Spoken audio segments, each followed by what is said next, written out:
أما بعد فأعوذ بالله من الشيطان الرجيم بسم الله الرحمن الرحيم الحمد لله رب العالمين الرحمن الرحيم مالك يوم الدين إياك نعبد وإياك نستعين اهدنا الصراط المستقيم صراط الذين أنعمت عليهم غير المغضوب عليهم ولا الضالين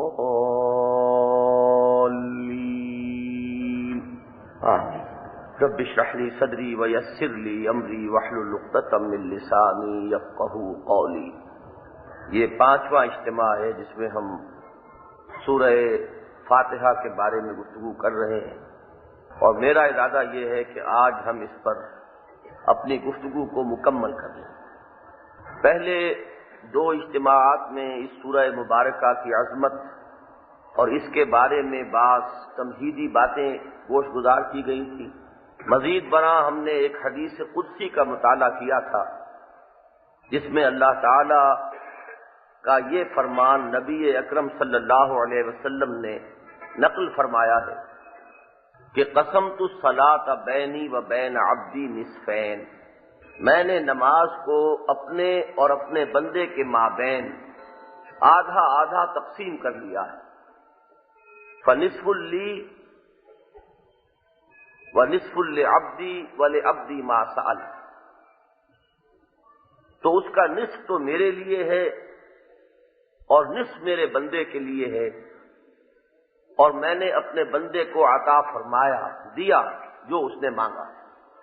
سورہ فاتحہ کی 7 آیات میں سے 3.5 اللہ تعالی کی حمد و ثنا اور تمجید پر مشتمل ہے،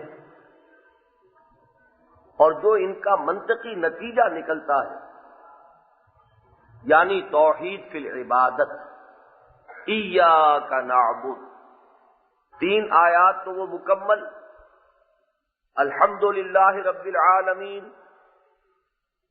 حضور فرماتے ہیں کہ جب بندہ یہ الفاظ زبان سے نکالتا ہے تو اللہ فرماتا ہے حمدنی عبدی۔ دوسری آیت الرحمن الرحیم، حضور ارشاد فرماتے ہیں کہ جب بندہ یہ الفاظ زبان سے نکالتا ہے تو اللہ تعالیٰ فرماتا ہے اثنا علی عبدی، میرے بندے نے میری ثنا کی۔ تیسری آیت مالک یوم الدین، حضور ہمیں بتاتے ہیں کہ جب بندہ یہ الفاظ زبان سے نکالتا ہے تو اللہ فرماتا ہے مجدنی عبدی، میرے بندے نے میری بزرگی بیان کی۔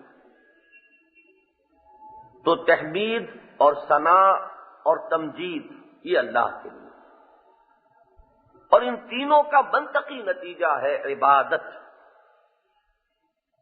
جو محسن حقیقی ہے، جو منعم حقیقی ہے، جو رب ہے تمام جہانوں کا، جو رازق ہے، جو مالک ہے، اب ظاہر ہے کہ اسی کا حق ہے کہ اس کے سامنے جھکا جائے، اس کی فرما برداری کی جائے، اس کا کہنا مانا جائے، اس کو راضی رکھنے کی کوشش کی جائے۔ یہ تو ہوا مثبت پہلو، اور ساتھ ہی منفی پہلو بھی ہے کہ وہ مالک یوم الدین بھی ہے، وہ اپنے فرما برداروں کو جزا دے گا، نافرمانوں کو سزا دے گا، اور جزا و سزا کے دن اختیار مطلق اسی کا ہوگا۔ لمن الملک اليوم للہ الواحد القہار، اس کا بھی تقاضا یہی ہوا کہ اسی کا حکم مانا جائے، اسی کے کہنے پر چلا جائے، اسی کی فرما برداری کی جائے، جو کچھ اس نے حلال ٹھہرایا ہے اسی پر اکتفا کی جائے، جس چیز سے اس نے روک دیا ہے رک جایا جائے۔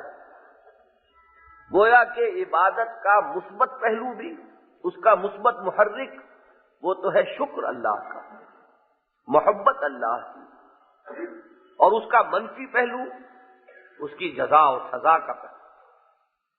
افنجعل المسلمین کالمجرمین ما لکم کیف تحکمون، کیا ہم مجرموں کو فرما برداروں کے برابر کر دیں گے؟ تمہیں کیا ہو گیا ہے؟ تم کیسی بے عقلی کی باتیں کر رہے ہو؟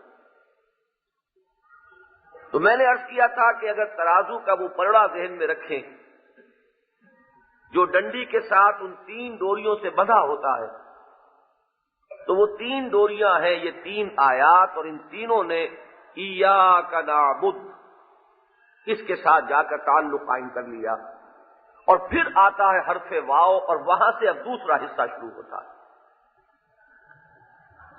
میں یہ عرض کر چکا ہوں کہ یہ عبادت جو جزوی نہیں ہو سکتی، جز وقتی نہیں ہو سکتی، کلی ہوگی اور ہمہ وقتی ہوگی۔ یہ ملازمت نہیں ہے جو جز وقتی بھی ہو سکتی ہے۔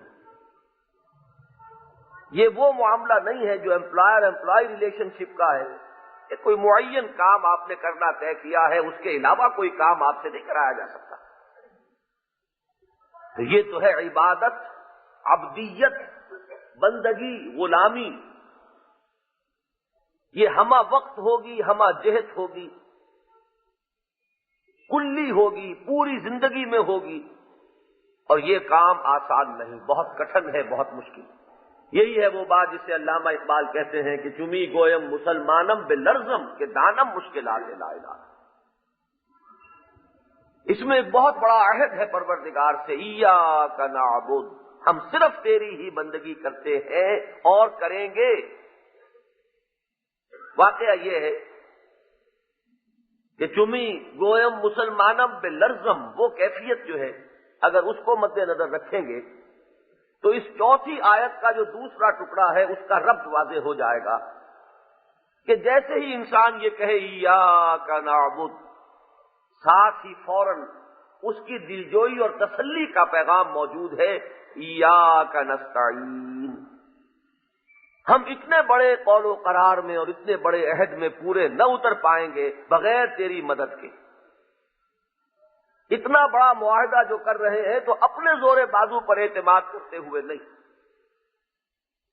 ہم اس میں تیری تائید، تیری توفیق کے محتاج ہیں۔ چنانچہ یہی ہے وہ رمز نبی اکرم صلی اللہ علیہ وسلم کی اس دعائے معصورہ میں کہ جو آپ ہر نماز کے بعد مانگا کرتے تھے، اللہم اعنی علی ذکرک و شکرک و حسن عبادتک۔ اگر واحد ہو تو اعنی ہوگا، اور اگر باجماعت نماز ادا کی ہو تو اعنا۔ اللہم اعنا علی ذکرک و شکرک و حسن عبادتک۔ اے اللہ ہماری مدد فرما کہ ہم تجھے یاد رکھ سکیں، ہم تیرا شکر ادا کر سکیں جیسا کہ تیرے شکر کا حق ہے، اور تیری بندگی کر سکیں جیسا کہ تیری بندگی کا حق ہے۔ اس 4تھی آیت کے بارے میں اب ایک بات اور نوٹ کر لیجئے کہ اس میں بھی شرک کا سد باب کیا گیا ہے ایک خاص اسلوب سے۔ اگر اسلوب ہوتا نعبدوں کا و نستعینوں کا تو اس کے معنی ہوتے کہ ہم تیری بندگی کرتے ہیں اور کریں گے، اس میں غیر کی بندگی کی نفی نہ ہوتی۔ ہم تجھ سے مدد چاہتے ہیں اور چاہیں گے، اس میں غیر سے استعانت کی نفی نہیں تھی۔ لیکن عربی زبان میں مفعول کو پہلے لا کر حصر کا ایک مفہوم پیدا ہو جاتا ہے۔ نعبدو کا نہیں ہے، ایاک نعبد، ہم صرف تیری ہی بندگی کرتے ہیں اور کریں گے۔ یہاں شرک کا سد باب ہوا، توحید پر زور آ گیا۔ یہ ہے توحید فی العبادت۔ وَإِيَّاكَ نَسْتَعِينُ، اور صرف تجھ ہی سے مدد مانگتے ہیں اور مانگیں گے۔ یہ ہے توحید فی الاستعانت۔ توحید فی العبادت کے ذہن میں یہ بات رکھیے، اس کو امام ابن تیمیہ نے، میں نے شاید پہلے بھی عرض کیا تھا کہ توحید کے 2 رخ معین کیے ہیں۔ ایک ہے توحید فی العقیدہ، اس کو آپ کہہ سکتے ہیں نظریاتی توحید، علمی توحید۔ اللہ ایک ہے، اللہ تنہا ہے، اللہ کا کوئی ساجی نہیں ہے، اللہ کا کوئی مد مقابل نہیں ہے، اللہ جیسا کوئی نہیں ہے، اللہ کی صفات میں کوئی اس کا مثل نہیں ہے۔ میں یہ خاص طور پر جملے اس طرح ادا کر رہا ہوں کہ آپ کو محسوس ہو جائے کہ یہ کچھ کسی چیز کا، کسی حقیقت کا اظہار ہے علمی انداز میں۔ اور توحید کا دوسرا رخ ہے توحید فی طلب، مطلوب اور مقصود اور معبود صرف وہی ہو۔ تو در حقیقت جو پہلی آیت ہے الحمدللہ رب العالمین، یہ توحید فی العقیدہ یا علمی یا نظری توحید کے ضمن میں یہ اصل الاصول ہے، یہ جڑ ہے، یہ بنیاد ہے۔ اور ایاک نعبد یہ توحید فی طلب یا عملی توحید، اسی کی اطاعت ہوگی، مطاع مطلق صرف وہی ہے، اور سب کے لیے اطاعت بس اس کی اطاعت کے دائرے کے اندر اندر ہوگی۔ محبوب حقیقی وہی ہے، اور سب کے لیے محبت اس کی محبت کے تابع ہوگی۔ مطلوب اصلی وہی ہے، باقی سب کی حیثیت ذرائع کی ہوگی، مطلوب کی نہیں ہوگی۔ یہ ہے در حقیقت توحید فی الطلب، توحید فی العبادت، یا اس کو عملی توحید کہیے تو یہ اس ٹکڑے کے اندر مکمل آ جاتی ہے ایاک نعبد۔ اور اسی کا وہ رخ ہے جس کو حضور نے، چونکہ میں اقسام شرک پر تقریر کر چکا ہوں تفصیل کے ساتھ، تو جب ہم نے تیسری قسم کے شرک پر گفتگو شروع کی تھی، شرک فی الحقوق، اور اللہ کے تمام حقوق، جیسے ہم کہتے ہیں کہ ہاتھی کے پاؤں میں سب کا پاؤں، اللہ کے تمام حقوق ایک لفظ میں آ جاتے ہیں عبادت۔ اور عبادت کا لب لباب حضور فرماتے ہیں دعا، الدعاء مخ العبادہ، الدعاء هو العبادہ۔ لہذا دیکھیے ایاک نعبد و ایاک نستعین، یہاں وہ توحید فی الدعاء، توحید فی الاستعانہ، توحید فی الاستمداد۔ اب یہ مختلف الفاظ ہیں، باب استفعال میں آئیں گے، استنصار، استمداد، استدعاء، استغاثہ۔ استغاثہ سوائے اس کے اور کسی سے نہیں ہوگا، استعانت سوائے اس کے اور کسی سے نہیں ہوگی، استدعاء سوائے اس کے اور کسی سے نہیں ہوگی، استمداد سوائے اس کے اور کسی سے نہیں ہوگی۔ اور میں تفصیل سے بیان کر چکا ہوں کہ اس میں اصلاً تو مراد ہے کہ جو مادی قانون ہے اس سے ماورا، ایک ہے اس مادی قانون اور اسباب ظاہر کے اندر اندر کسی سے مدد طلب کرنا، یہ بالکل دوسری چیز ہے۔ وہاں گھڑا رکھا ہے، پانی ہے، اور میں نے کسی سے کہا کہ ذرا مجھے پانی پلا دو، یہ بھی استعانت ہے، استمداد ہے، میں نے اس سے مدد چاہی ہے، اس نے میری ایک ضرورت پوری کی ہے، اسی لیے میں اس کا شکریہ ادا کرتا ہوں۔ لیکن یہ ہے جو عادی اسباب ہیں، جو مادی وسائل ہیں، جو ظاہری سلسلہ اسباب و علل ہے، اس کے اندر استمداد، استعانت، یہ سب ایک مختلف شے ہے، اور ماورا کوئی غیر محسوس طریقے پر، مادی طریقوں سے بلند تر کسی سلسلے میں کسی سے مدد طلب کرنا، کسی سے استغاثہ کرنا، کسی کو پکارنا، کسی سے دعا کرنا، کسی سے استعانت کرنا، یہ بالکل دوسری شے۔ یہ دوسری شے تو شرک ہوگا، اس میں کسی شک و شبے کی گنجائش نہیں۔ اگر اللہ کے سوا کسی سے استمداد ہے، استعانت ہے، استدعاء ہے، استغاثہ ہے، وہ شرک ہے، اس کے شرک ہونے میں کوئی شک نہیں۔ ہاں یہ جو ہے اسباب ظاہری کے اندر کسی سے مدد طلب کرنا، اس میں شرک خفی پیدا ہو سکتا ہے۔ اگر انسان کے ذہن پر یہ چیز مسلط ہو جائے کہ اس میں خود اپنی جگہ پر یہ طاقت موجود ہے کہ میری ضرورت پوری کر سکتا ہے، اگر یہ حقیقت ذہن سے اوجھل ہو جائے کہ لا حول ولا قوت الا باللہ، کسی میں کوئی طاقت نہیں ہے جب تک کہ اللہ کا اذن نہ ہو۔ میں نے اس سے کہا ہے کہ مجھے پانی پلا دے، یہ مجھے پانی پلا سکتا ہے تبھی جب اللہ چاہے گا، محض اپنے ارادے سے، اپنی طاقت سے یہ مجھے پانی بھی نہیں پلا سکتا۔ اگر یہ چیز ذہن سے اوجھل ہو جائے گی تو یہ بھی شرک ہو جائے گا، لیکن یہ شرک خفی رہے گا، جبکہ وہ شرک جو ہے کہ ان اسباب ظاہری سے ماورا ہو کر کسی سے مدد طلب کرنا، اس کے تو شرک کے جلی ہونے میں کسی شک و شبے کی گنجائش نہیں۔ تو یہ رب چلا آ رہا ہے وہ توحید کے ضمن میں اور شرک کے سد باب کے ضمن میں۔ اب آگے چلیے، آخری 3 آیات جو ہیں وہ مل کر ایک جملہ بنتی ہیں، اور اس کو آپ یہ کہہ سکتے ہیں کہ یہ اب ایک عام کے بعد خاص بات کا ذکر آ رہا ہے۔ استعانت عام ہے، اے رب ہم تیری ہی مدد چاہتے ہیں۔ مدد تو ایک عام لفظ ہے، اس مدد کے اندر اہم ترین چیز جو ہے وہ یہ ہے کہ ہمیں ہدایت عطا فرما، اہدنا الصراط المستقیم۔ یہ استعانت کے بعد، عام لفظ کے بعد، در حقیقت ایک خاص چیز کا ذکر ہو رہا ہے۔ ہم سب سے بڑھ کر جس چیز کے محتاج ہے پروردگار، وہ ہدایت ہے۔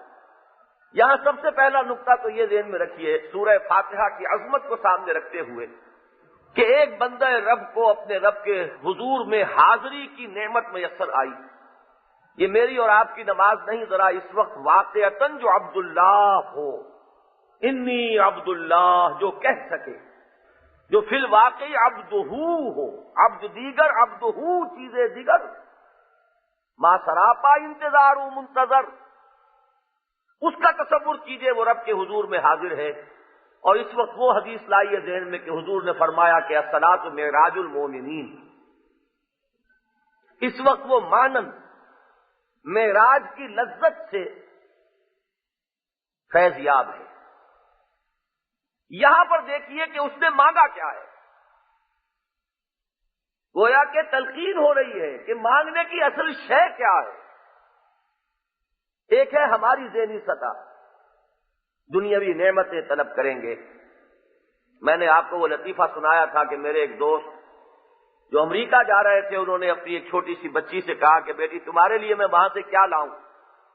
اس نے وہ اپنی ذہنی سطح پر کہا کہ میرے لیے وہاں سے ایک پینسل لے کر آئیے، اس لیے کہ اس کی ذہنی سطح ہے ہی اتنی، اس سے بالا تر کسی شے کا ابھی اسے تصور نہیں۔ تو مانگتا تو ہر ایک اپنی ذہنی سطح کے اعتبار سے ہے۔ اگر ہمیں وہ لمحہ میسر آ جائے، ہم کیا مانگیں گے؟ جس چیز کی ہماری نگاہ میں قدر و منزلت ہوگی، شاید دولت مانگیں، ثروت مانگیں، شہرت طلب کریں، دنیاوی حیثیت و وجاہت کا سوال کریں، دنیاوی غلبہ و اقتدار کی خواہش ظاہر کریں۔ یہاں تلقین ہو رہی ہے کہ مانگنے کی اصل شے ہدایت ہے۔ در حقیقت رہنمائی ہو رہی ہے کہ اس پوری کائنات میں کوئی نعمت نہیں ہے جب تک کہ اس کے ساتھ نعمت ہدایت نہ ہو۔ جنہیں تم نعمت سمجھے ہوئے ہو وہ تو موجب زحمت بن جائیں گی اگر ہدایت نہ ہو۔ دولت ہے، ہدایت نصیب نہیں ہے، اس دولت سے آپ کیا کریں گے؟ عیاشیاں کریں گے، بدماشیاں کریں گے، اس دولت کو لوگوں پر روب گانٹنے کا ذریعہ بنائیں گے۔ تو یہ دولت جو ہے یہ اب نعمت نہیں رہی، موجب زحمت ہے، موجب عذاب۔ اولاد ہے، ہدایت نہیں ہے، اولاد کو کیا بنا کر اٹھائیں گے؟ اولاد سرکش ہو کر اٹھے گی، خدا کی باغی بن کر اٹھے گی۔ یہ اولاد آپ کے لیے صدقہ جاریہ نہیں ہوگی، یہ آپ کے نامہ اعمال میں ہمیشہ ہمیش کے لیے گناہوں کے مزید اندراج کا ایک سبب اور ذریعہ بن جائے گی۔ معلوم ہوا کہ اولاد مجرد اولاد نعمت نہیں ہے، ہاں نعمت ہدایت ہو تو پھر اولاد بھی نعمت ہے۔ اتنی بڑی نعمت ہے کہ جلیل القدر پیغمبروں نے اس کے لیے دعائیں کی۔ حضرت زکریا نے دعا کی، حضرت ابراہیم نے دعا کی، اور جب ملے ہیں بیٹے اسماعیل اور اسحاق جیسے تو اس پر ہدیہ تشکر پیش کیا ہے۔ الحمدللہ الذی وہب لی علی الکبر اسماعیل و اسحاق ان ربی لسمیع الدعاء۔ یہ جو آخری ٹکڑا ہے اس آیت کا، اس سے ظاہر ہوتا ہے دعائیں مانگ مانگ کر یہ اولاد دی۔ تو اب اسی پر آپ قیاس کر لیجیے، جتنی نعمتیں ہیں وہ فی نفس ہی نعمت نہیں ہے۔ ایک ہے اصل نعمت اور وہ نعمت ہدایت ہے، جو ہر چیز کو نعمت بنا دے گی، اور اگر وہ نہیں ہے تو ہر چیز نعمت نہیں بلکہ موجب زحمت ہو جائے. لہذا مانگنے کی اصل چیز ہدایت ہے. یہ بات میں اس سے پہلے عرض کر چکا ہوں. سورہ فاتحہ میں جو مضامین کا ربط ہے کہ ایک سلیم الفطرت انسان عقل سلیم کی رہنمائی میں غور و فکر کے نتیجے میں یہاں تک تو از خود پہنچ جاتا ہے. اسی لیے یہ سورہ فاتحہ کا درس جو ہے ہمارے اس منتخب نصاب میں وہ سورہ لقمان کے دوسرے رکوع کے بعد ہے. حضرت لقمان کی شخصیت ایک نمائندہ شخصیت ہے، ایک نمائندہ کردار ہے کہ نہ وہ نبی تھے نہ رسول تھے، نہ کسی نبی یا رسول کے امتی تھے. ہاں سلیم الفطرت سلیم العقل انسان تھے. قرآن نے اسی لیے ان کا تعارف کرایا وَلَقَدْ آتَيْنَا لُقْمَانَ الْحِكْمَةَ، ہم نے لقمان کو حکمت عطا فرمائی. چنانچہ وہ کہاں کہاں تک پہنچے؟ توحید تک وہ پہنچے. چنانچہ اپنے بچے کو جو پہلی انہوں نے نصیحت کی، یا بنی لا تشرک باللہ ان الشرک لظلم عظیم، معاد کے تصور تک بھی پہنچ گئے. اعمال انسانی ضائع جانے والے نہیں ہیں. یا بنی انہا ان تک مثقال حبۃ من خردل فتکن فی صخرۃ او فی السماوات او فی الارض یأتی بها اللہ. عبادت کا بھی جو اصل جوہر ہے وہاں تک پہنچ گئے. یا بنی اقم الصلاۃ وامر بالمعروف وانہ عن المنکر. سورہ فاتحہ میں آپ کو یہی چیزیں نظر آ رہی ہیں. الحمدللہ رب العالمین الرحمن الرحیم مالک یوم الدین ایاک نعبد. آگے ہے اصل میں وہ بات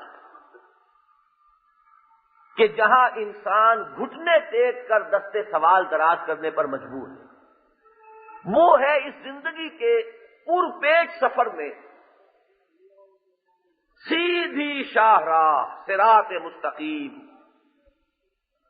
جس میں ایچ پیچ نہ ہو، جس میں افراط و تفریط کے دھکے نہ ہو، جس میں ادھر ادھر کا بھٹکنا نہ ہو. صراط مستقیم یہ جان لیجئے اس کا تعین عقل انسانی کے امکان میں نہیں. اس کی وجہ کیا ہے؟ انسان بلند نہیں ہو سکتا اپنے ظروف و احوال سے. مرد ہے تو بحیثیت مرد سوچے گا، وہ اپنے آپ کو عورت کی جگہ پر رکھ کر نہیں سوچ سکتا. اس کے اپنے ایک احساسات ہیں، اس کی اپنی نفسیاتی ساخت ہے. وہ جسے آپ انگریزی میں کہتے ہیں he can't outgrow his skin, اپنی چمڑی کے اندر ہی رہے گا، اس سے باہر کیسے جائے گا. لہذا وہ جو نظام تجویز کرے گا اس میں عورت کے لیے صحیح اور معتدل مقام کا معین کرنا ناممکن. یا ادھر ٹھوکر کھائے گا یا ادھر ٹھوکر کھائے گا. کسی مزدور کے لیے یہ ناممکن ہے کہ وہ کارخانے دار کی جگہ ہو کر سوچ سکتے. یہ سارا جو ہمارے ہاں یہ کھینچ تان کا مسئلہ ہے، کیوں ہے؟ اس کے اپنے مسائل ہیں، اس کے اپنے پرابلمز ہیں، وہ اپنی حقیقتیں جو تلخ حقیقتیں ہیں ان کو خوب جانتا ہے، انہی میں الجھا ہوا ہے. وہ کارخانے دار کی مجبوریوں کو نہیں سمجھ سکتا. اور کارخانے دار اس کے ذہن پر مسلط ہیں اس کے مسائل. وہ محسوس نہیں کر سکتا کہ ایک غریب مزدور کے احساسات کیا ہیں. اب انسان ظاہر بات ہے یا ادھر ہوگا یا ادھر ہوگا، یا وہ مرد ہوگا یا وہ عورت ہوگی، یا وہ مزدور ہوگا یا وہ کارخانے دار ہوگا، یا وہ کاشتکار ہوگا یا وہ زمیندار ہوگا، یا وہ حکومت میں ہوگا یا اس پر حکومت کی جا رہی ہوگی. تو انسان ان مختلف حیثیتوں میں رہتے ہوئے غور کرتا ہے، سوچتا ہے، افراط و تفریط میں لازماً مبتلا ہوتا ہے. اور یہ جان لیجئے کہ ان پیچیدہ مسائل میں میں نے 3 چیزیں گنوائی تھیں. یہ 3 تقریباً عقدہ لا ینحل ہیں. مرد اور عورت کے درمیان توازن، فرد اور اجتماعیت کے مابین توازن، انفرادی حقوق اور اجتماعی مصلحتیں ایک طرف کو وہ کھینچتی ہیں، دوسری طرف کو یہ کھینچتے ہیں، اور سرمایہ اور محنت کے درمیان توازن۔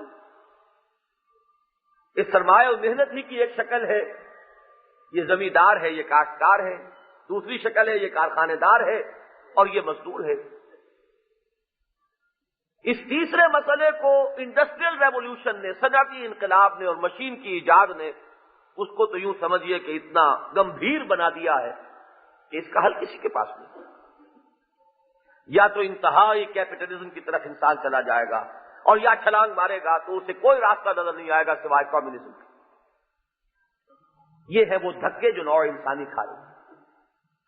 ان میں جو اصل ضرورت ہے انسان کی، یہ جان لیجئے کہ نبوت اور رسالت کی ضرورت کیا ہے۔ توحید تک تو انسان خود پہنچ سکتا ہے، آخرت تک بھی اس کی رسائی ہے، ان چیزوں میں تو اس کو زیادہ یقین کی گہرائی جو ہے وہ رسالت سے میسر آتی ہے۔ اصلاً یہ چیزیں اس کے اپنے ذہن کے دائرے میں بھی ہیں، لیکن گہرائی اور گیرائی میں اضافہ ہوگا نبوت اور رسالت کے ذریعے سے۔ لیکن جہاں وہ بالکلیہ محتاج ہے نبوت اور رسالت اور وحی کا، وہ ہے یہ صراط مستقیم، سیدھا راستہ۔ اس کے لیے قرآن مجید میں مختلف الفاظ آئے ہیں۔ الصراط السوی، یہ استوا، برابر ہو جانا، بالکل درمیانی راستہ۔ خط استوا ہم کہتے ہیں جو ہمارے کرۂ زمین کو بالکل دو حصوں میں منقسم کر دیتا ہے، یعنی درمیانی راستہ۔ کہیں کہتے ہیں سواء السبیل، کہیں کہتے ہیں قصد السبیل۔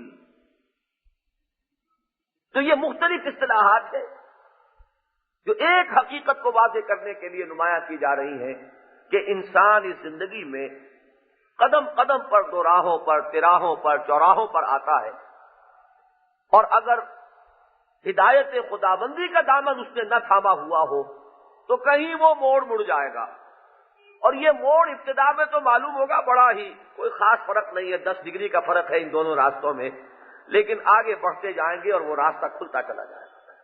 خشت اول چونے حد میں مار کج، تاثریا امیر ابد دیوار کج، تاکہ جا کے معلوم ہوگا بہت دور نکل آئے۔ اور پھر جو انسان زور لگائے گا، ایک رد عمل اس کے اوپر جو مسلط ہو جائے گا، تو ہو سکتا ہے بالکل دوسری انتہا کو نکل جائے۔ حضور نے ایک مرتبہ باقاعدہ ڈائیگرام بنا کر صحابہ کو سمجھایا۔ زمین پر ایک تنکے سے آپ نے ایک سیدھا خط کھینچا، اور کچھ آڑے ترچھے خط ایک بائیں طرف سے آیا، اور وہ اس سیدھے خط کو کاٹتا ہوا دائیں طرف نکل گیا۔ ایک دائیں طرف سے آیا اور اس سیدھے خط کو کاٹتا ہوا بائیں طرف نکل گیا۔ پھر یہ بائیں والا جو ہے یہ پھر لوٹا، پھر اس کو کاٹ کر پھر دائیں طرف نکل گیا۔ یہ ہے اصل میں وہ کیفیت کہ اصل میں ذہن میں رکھیے اس ڈائیگرام میں حضور نے کس عظیم حقیقت کو واضح کیا۔ فطرت انسانی زور تو لگاتی ہے سواء السبیل کی طرف، لیکن اس جگہ آ کر رکتی نہیں ہے، کیونکہ وہ رہنمائی کا دامن ہاتھ میں نہیں ہے کہ معلوم ہو جائے کہ اب یہاں سے ڈائریکشن ٹھیک کرنی ہے۔ وہ اپنے اسی زور میں پھر وہاں سے لوٹتی ہے، معلوم ہوا بہت غلط آ گئے۔ اب دیکھیے ایک لفظ کے حوالے سے میں اس کو بیان کیا کرتا ہوں، آزادی ایک اعلیٰ قدر ہے، سب مانتے ہیں۔ آج سے کوئی 300 برس پہلے یہ سمجھ لیجئے پوری دنیا میں فیوڈل سسٹم تھا۔ فیوڈل سسٹم میں عام انسان جو ہے انتہائی پستی کے اندر مبتلا تھے، نہ ان کے حقوق نہ ان کے اختیارات۔ بادشاہ ہے اور بادشاہ کے نیچے جاگیردار ہے، 30,000 منصبدار، 20,000 منصبدار، وہاں لارڈز ہیں، بیرنز ہیں، ہر جگہ پوری دنیا میں ایسٹ اور ویسٹ ہر جگہ یہی ہے۔ انسانوں کی حیثیت ان جاگیرداروں کے مقابلے میں کمی کاری لوگوں کی۔ جب انسان میں وہ شعور پیدا ہوا جس کو اقبال نے ابلیس کی مجلس شورا میں ابلیس سے کہلوایا ہے، جب ذرا آدم ہوا ہے خود شناس و خود نگر، جب یہ احساس پیدا ہوا کہ آخر یہ بھی ہماری ہی طرح کے 2 ہاتھ 2 پاؤں رکھنے والے انسان ہیں، وہ 2 ہاتھ 2 پاؤں ہمارے پاس بھی ہیں، ہم ان سے اس طرح کمتر تو نہیں کہ انہی کے دبیل ہو کر رہے، وہ اب شعور پیدا ہوا۔ آزادی کی تلاش میں نوع انسانی نے سفر کا آغاز کیا۔ فرینچ ریولوشن ایک بہت بڑا لینڈ مارک ہے انسانی تاریخ میں۔ جمہوریت کے دور کا آغاز ہوا، آزادی، لیکن اس آزادی میں ایک عدم توازن شامل ہو گیا۔ پیسے کے سلسلے میں بھی آزادی، میرا پیسہ میں جو چاہوں کروں۔ وہی آزادی جو سیاست کے میدان میں خود اختیاری اور جمہوریت کی طرف انسان کو لے گئی، وہی آزادی تھی جو معاشی معاملات میں کیپٹلزم کی طرف لے گئی۔ کچھ دیر کے بعد ہوش آیا کہ ہم تو یہ آسمان سے گر کر کھجور میں اٹک گئے۔ رست از یک بند تا افتاد در بندے دیگر، جاگیردار کی غلامی سے نکلے تھے، سرمایہ دار کی غلامی میں مبتلا ہو گئے۔ وہ آزادی کی چڑیا ہاتھ نہ آئی، اب پھر واپس سفر شروع کیا۔ ایک رد عمل اور اس کی انتہا کمیونزم۔ کسی کا کچھ نہیں ہے۔ سرمایہ اور سرمایہ پیدا کرنے والے ذرائع جو ہیں وہ انفرادی ملکیت میں نہیں ہونے چاہیے، وہ اجتماعی ملکیت میں ہونے چاہیے۔ ہے وہی آزادی کی طرف۔ پہلے وہ جاگیردار کی غلامی سے چھٹکارا حاصل کیا تھا، اب سرمایہ دار کی غلامی سے چھٹکارا حاصل کرنے کی کوشش ہو رہی ہے، لیکن توازن اب بھی نہیں۔ نتیجہ کیا نکلا کہ اسٹیٹ ایک بہت بڑا سرمایہ دار اور ایک بہت بڑا جاگیردار بن گئی۔ انسان پھر اسی بندھن میں بندھے ہوئے رہ گئے۔ ٹوٹلیٹیرین نظام، کام کرو اور روٹی کھاؤ، باقی اظہار رائے اور آزادی اظہار رائے کسڑیا کا نام ہے، اس کو بھول جاؤ۔ کیسے کیسے پنچھی وہاں سے کس کس مصیبتوں سے وہاں سے اڑ کر پہنچتے ہیں کئی آزاد دنیا میں، آزاد فضا میں سانس لینے کے لیے۔ کیوں؟ اس لیے کہ چلے چلو کہ وہ منزل ابھی نہیں آئی، کہ انتظار تھا جس کا یہ وہ شہر تو نہیں۔ وہ آزادی انسان کے ہاتھ میں نہیں آ رہی۔ اس کی وجہ یہ ہے کہ انسان اسی اپنے سوچ، اپنے غور و فکر اور عمل کا رد عمل، اس کا شکار ہوتا چلا جا رہا ہے۔ یہ ہے وہ پس منظر جس میں گھٹنے ٹیک کر دعا کرنے کا مقام ہے۔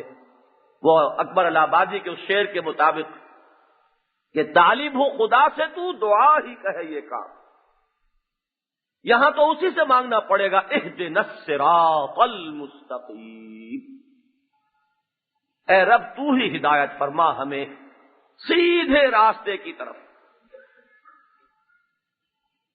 ہدایت میں یہ ذہن میں رکھیے، یہ آپ کو مباحث عام تفاسیر میں مل جائیں گے کہ ہدایت کے مدارج ہیں۔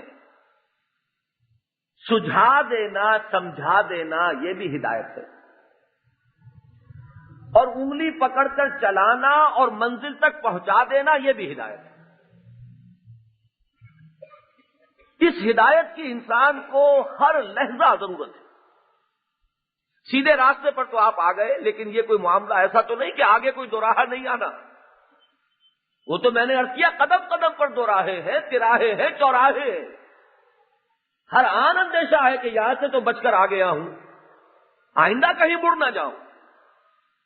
لہذا اہدنا الصراط المستقیم تو آپ دن میں 5 مرتبہ ریپیٹ کرتے ہیں، اور ہر مرتبہ کئی بار اس کو دہراتے ہیں۔ پروردگار تیرا ہی دامن تھامیں گے تو ان پرپیش راہوں سے سلامتی کے ساتھ گزر سکیں گے، کسی غلط موڑ پر نہ مڑ جائیں گے، اور سیدھے اپنے منزل مراد تک جا پہنچیں گے۔ اہدنا الصراط المستقیم، الصراط المستقیم یہ مرکب توصیفی ہے، بالکل سیدھا راستہ۔ اگلی 2 آیات میں اس سیدھے راستے کی مزید وضاحت ہے۔ اس سے مزید اس بات کی رہنمائی مل رہی ہے کہ یہ کتنی بڑی دولت ہے، کتنی بڑی نعمت ہے۔ انسان کو جس چیز سے محبت ہوتی ہے اس کا پھر وہ ذکر کرتا ہے زیادہ تفصیل سے۔ جیسے سورہ طٰہٰ میں ہم نے دیکھا کہ گفتگو کرنے کے لیے چونکہ حضرت موسیٰ علیہ السلام اللہ تعالی سے جو شرف مکالمت و مخاطبہ حاصل ہوا تھا، اس میں طول دے رہے ہیں بات کو۔ سوال صرف یہ تھا کہ ما تلک بیمینک یا موسیٰ قال ہی عصای اتوکأ علیہا واہش بہا علی غنمی ولی فیہا مآرب اخری۔ اسی طریقے سے یہاں دیکھیے اہدنا الصراط المستقیم، لیکن اس کی مزید منفی اور مثبت 2 اعتبارات سے توضیح ہو رہی ہے۔ خود اس میں ہمارے لیے رہنمائی بھی ہے کہ جو کچھ مانگ رہے ہو اس کو اچھی طرح سمجھ لو کہ کیا مانگ رہے ہو۔ صراط الذین انعمت علیہم، راستہ ان کا جن پر تیرا انعام ہوا، غیر المغضوب علیہم، جو نہ تو مغضوب علیہم ہے کہ ان پر تیرا غضب نازل ہوا ہو، ولا الضالین، اور نہ ہی گم کردہ راہ ہے۔ یہ مثبت اور منفی انداز میں اسی صراط مستقیم کی مزید وضاحت ہے۔ اس لیے میں نے عرض کیا تھا یہ ایک ہی جملہ ہے، پرنسپل کلاز ہے اہدنا الصراط المستقیم، اور یہ دونوں آیات جو ہے آخری یہ سبارڈینیٹ کلازز ہے، اس کی بدل ہے یہ الصراط المستقیم، اس کا بدل کیا ہوا؟ صراط الذین انعمت علیہم، یہ بدل اول ہے، غیر المغضوب علیہم ولا الضالین، یہ اسی کی مزید وضاحت ہے۔ اب یہاں ہمارے سمجھنے کے لیے یہ تین قسم کے اشخاص ہیں جن کا سورہ فاتحہ میں ذکر آ گیا۔ پہلے ہے منعم علیہم، دوسرے ہیں مغضوب علیہم، تیسرے ہیں ضالین۔ ایک کے راستے کو ہم نے چاہا ہے کہ ہم پر کھول دیا جائے، ہمیں اس کی ہدایت دی جائے، اور دو سے ہم نے اللہ کی پناہ طلب کی ہے کہ پروردگار ان کے راستے کی طرف کہیں ہمارا رخ نہ موڑ دیجو۔ منعم علیہم کون ہے؟ القرآن یفسر بعضہ بعضا، قرآن کا ایک حصہ دوسرے حصے کی تفسیر کرتا ہے۔ سورہ نساء میں چلیے وہاں بات کھلے گی، وَمَن يُطِعِ اللَّهَ وَالرَّسُولَ فَأُولَٰئِكَ مَعَ الَّذِينَ أَنْعَمَ اللَّهُ عَلَيْهِم مِّنَ النَّبِيِّينَ وَالصِّدِّيقِينَ وَالشُّهَدَاءِ وَالصَّالِحِينَ وَحَسُنَ أُولَٰئِكَ رَفِيقًا۔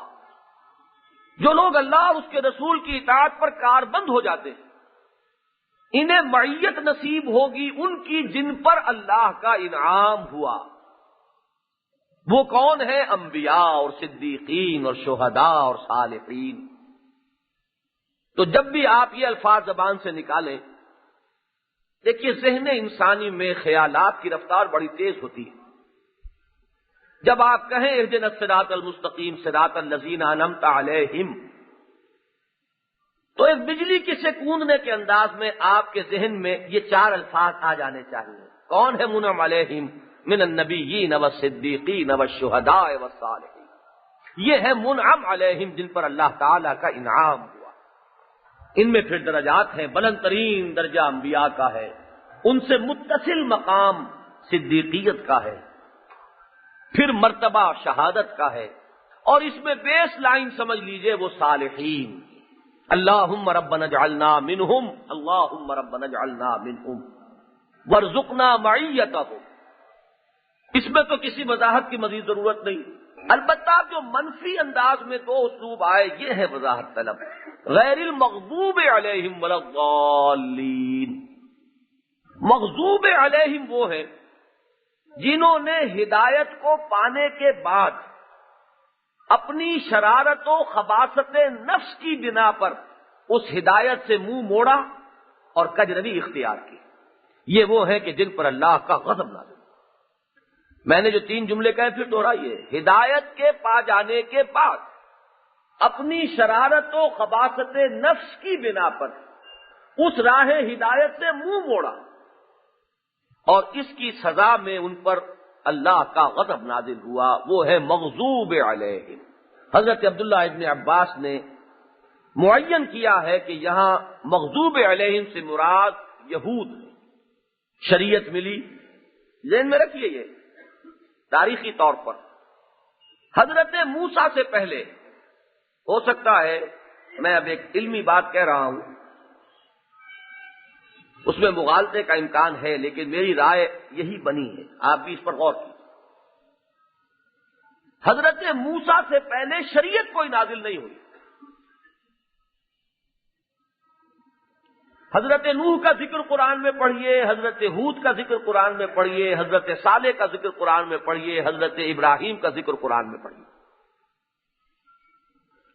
حضرت موسیٰ سے پہلے کے رسول یہی ہیں، یا اولو العزم انبیاء و پیغمبر یہی، ان کے ہاں آپ کو شریعت کا ذکر نہیں ملے گا۔ توحید اور شرک، ساری بات اسی پر۔ ابھی تمدن انسانی اتنا پیچیدہ ہوا نہیں تھا۔ یہ جو الجھنیں جو میں نے گنوائی ہے، یہ تو ارتقا ہوا ہے ان میں۔ سب سے ابتدائی الجھن جو پہلے ہی سے ہوگی وہ تو مرد اور عورت کے درمیان توازن کی الجھن ہے، لیکن ابھی نظام اجتماعی تھا ہی کہاں کہ جس میں فرد اور اجتماعیت کے درمیان توازن کا مسئلہ پیدا ہوا ہوتا۔ اسی طریقے سے معاش انتہائی سادہ، وہ پیچیدگیاں، وہ تو ایچ جی ویلز کی تاریخ میں میں نے پڑھا، بہت عمدہ مقالہ اس نے لکھا ہے۔ رومن امپائر میں پہلی مرتبہ ہوا کرنسی کا رواج، اس سے پہلے کرنسی نہیں تھی، اور ساری پیچیدگیاں معاشیات کی اس کرنسی کی ایجاد کے بعد پیدا ہوئی، اس سے پہلے کوئی پیچیدگی نہیں۔ ایک کرگے پر بیٹھا ہوا کپڑا بن رہا ہے، دوسرا جو ہے میدان میں گیا ہے کھیت میں، اس نے گندم بوئی ہے، یہ ایکسچینج کر لیتے تھے، بارٹر ہوتا تھا۔ اسے جو کپڑا بن رہا ہے اسے بھی آخر پیٹ میں کچھ ڈالنا ہے، وہ اس سے کچھ چنے یا گندم لے لے گا، اور وہ جس نے جا کر کھیت میں کام کیا ہے اسے اپنا تن ڈھانپنا ہے، وہ اس سے کپڑا لے لے گا۔ ہولڈنگ ہو نہیں سکتی، چنا کتنا رکھ لیں گے اپنے پاس، کب تک رکھیں گے؟ وہ کپڑا جو ہے وہ کتنا بن بن کے رکھتا چلا جائے گا؟ ہاں، جب معاملہ یہ ہو گیا کہ یہ ایک تولہ، یہ ایک پیس جو سونے کا ہے، یہ مساوی ہے اتنے 100 من گندم کے، اور اس میں اتنے تھان کپڑے کے آ سکتے ہیں، وہ آپ نے سونا یہاں سنبھال کے رکھ لیا۔ اب ایک پرچیزنگ پاور آپ کے ہاتھ میں کنسنٹریٹ ہو گئی۔ یہاں سے ایچ جی ویلز کے الفاظ یہ ہے کہ انسان کو کچھ شعور نہیں تھا کہ یہ کرنسی ایجاد کر کے کتنی بڑی لعنت کا طوق اس نے اپنے گلے میں ڈال دیا، مجرد کرنسی۔ تو جب تک یہ نہیں تھا پرابلم کہاں سے؟ لہذا یہ سارا جو تدریجی ارتقا ہو رہا ہے، اس میں شریعت کی جو ضرورت آئی ہے کہ جس میں تفصیلی احکام دیے جائیں، ڈوز اینڈ ڈونٹس، یہ مت کرو یہ کرو، اس کا ہمیں ذکر جو ہے اصلاً ملتا ہے حضرت موسیٰ علیہ السلام کی شریعت۔ کتاب پہلی جو اتری ہے وہ حضرت موسیٰ کی کتاب ہے، حضرت نوح پر کسی کتاب کے اترنے کا ذکر نہیں۔ صحف ابراہیم کا تذکرہ ملتا ہے لیکن وہ بھی اب دنیا میں کہیں نہیں ہے۔ اچھا، حضرت ابراہیم کے نام کے ساتھ بھی آپ کو ملت ابراہیمی ملے گی۔ ملت کی چیزیں کیا تھی؟ 6 حضور نے گنوائی ہیں۔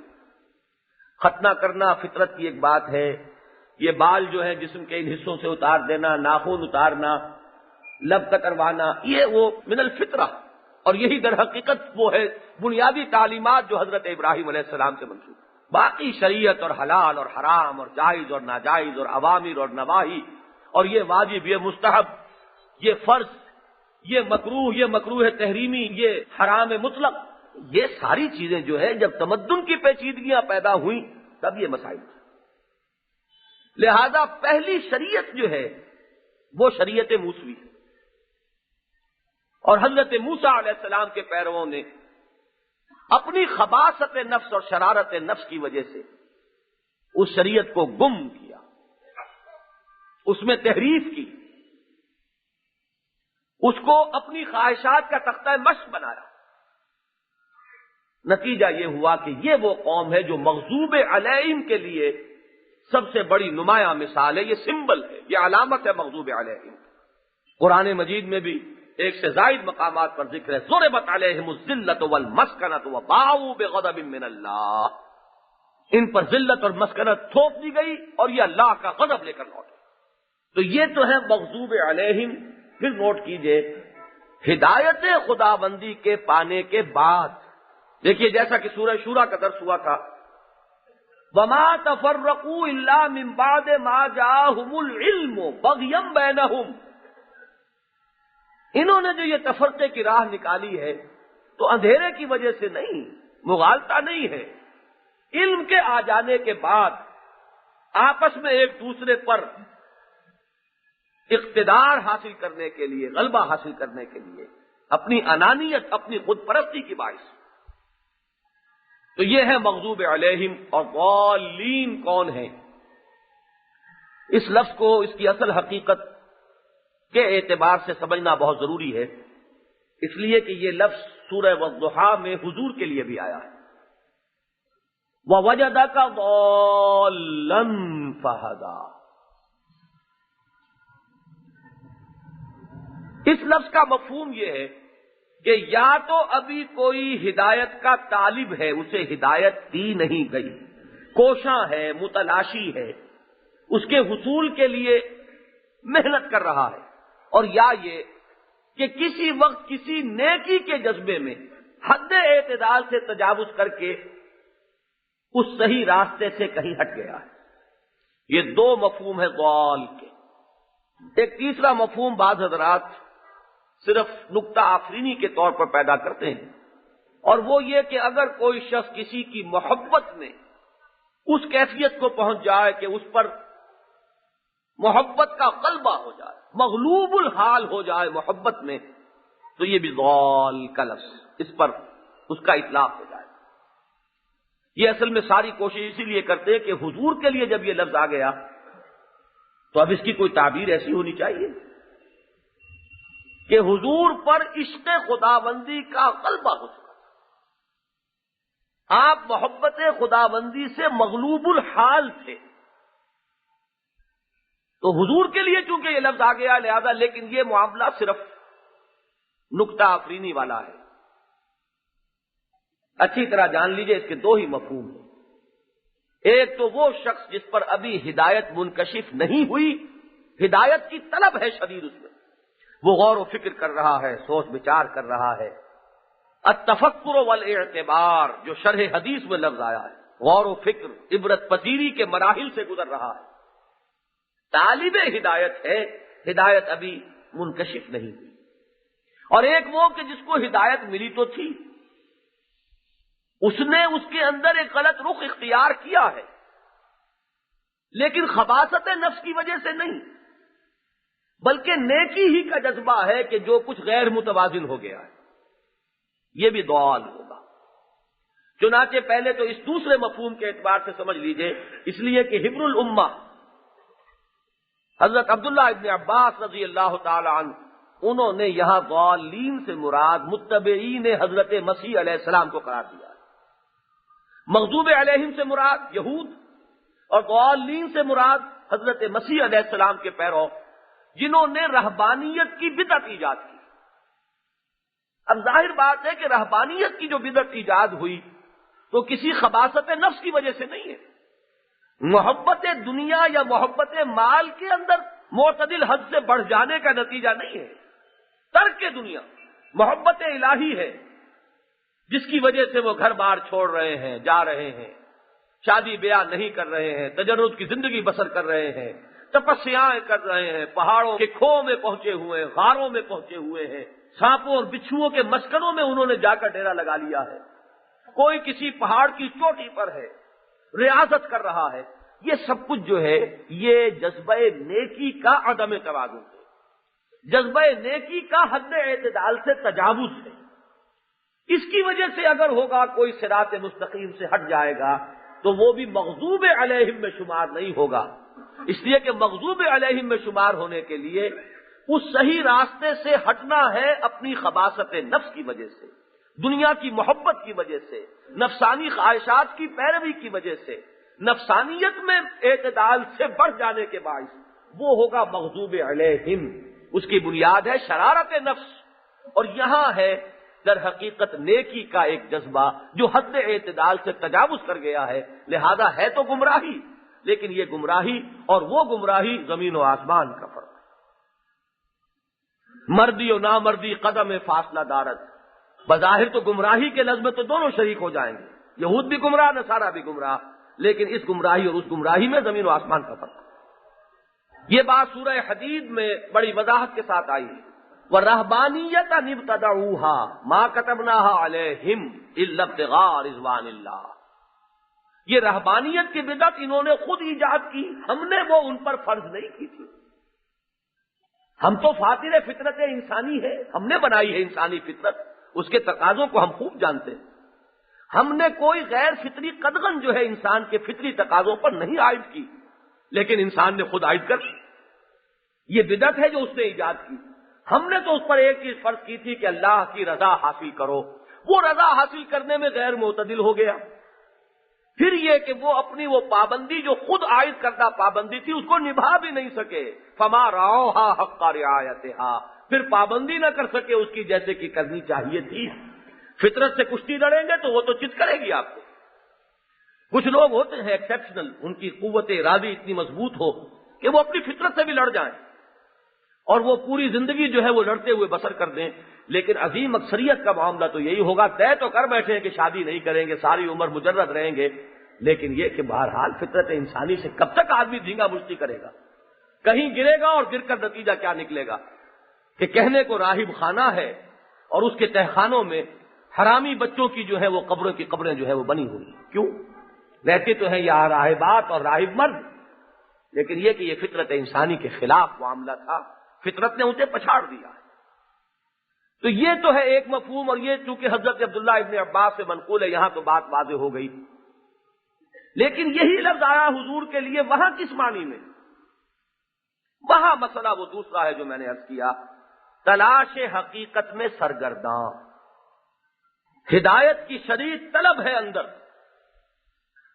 وہ جو کیف کان بدء الوحی والی حدیث ہے حضرت عائشہ صدیقہ رضی اللہ تعالی عنہا سے، وہ یہی تو ہے کہ جب آپ کی عمر شریف ہوئی 40 برس کے لگ بھگ، حبب الیہ الخلاء فکان یخلو بغار الحراء، خلوت گزینی حضور کو محبوب ہو گئی اور آپ غار حرا میں جا کر خلوت گزینی کرتے تھے، یتحنس فیہ، اس میں آپ عبادت کرتے تھے۔ اب یہ سوال پیدا ہوا، عبادت کیا کرتے تھے؟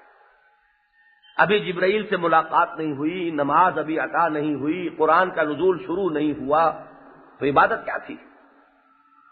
شارحین حدیث کا تقریباً اجماع ہے اس پر کہ آپ کی عبادت کیا تھی؟ کان صفت تعبدہ فی غار حراء التفکر والاعتبار، غور و فکر، سوچ بچار، عبرت پذیری۔ یہ کیا ہو رہا ہے؟ کیوں ہو رہا ہے؟ یہ ظلم کیوں ہے؟ یہ تعدی کیوں ہے؟ یہ کیوں کچھ لوگ ٹکڑوں کے لیے محتاج ہیں اور کچھ لوگوں کے پاس افراط کی حد ہے؟ یہ کون ہے غلام؟ ہمارے ہی جیسے انسان ہیں، ان پر کیوں یہ قیامت بیت رہی ہے؟ یہ انسان اپنے اخلاق کے لبادے کو خود ہی کیوں تار تار کر رہا ہے؟ یہ عصمت و عفت جو ہے یہ کیوں سرے بازار نیلام ہوتی؟ یہ تفکر، غور و فکر، اعتبار، کائنات کیا ہے؟ یہاں ذرا سا ایک سوال ہو سکتا ہے آپ حضرات کے ذہن میں پیدا ہو جائے۔ میں بھی اس کو مانتا ہوں کہ نبی پیدائشی نبی ہوتا ہے، یہ بھی ذہن میں رکھیے، میں نے ہی آپ کو وہ حدیث کئی بار سنائی ہے کہ حضور تو اس وقت بھی نبی تھے جبکہ ابھی جسد آدم جو ہے اس کی تیاری ہو رہی تھی، ابھی وہ مٹی اور پانی آپس میں گندھ ہی رہے تھے، بین الطین والماء، پانی اور گارے کے درمیان ہی تھا معاملہ ابھی، لیکن وہ ہے روح کا معاملہ، عالم ارواح کے معاملات۔ یہ جو اس عالم جسدی میں وہ روح شامل ہو کر آئی ہے، تو اس عالم جسدی میں ابھی یوں سمجھیے کہ وہ ابھی کلی بند ہے، اس کلی کو ابھی کھلنا ہے، اس کی ایکسفولیشن ابھی ہونی ہے۔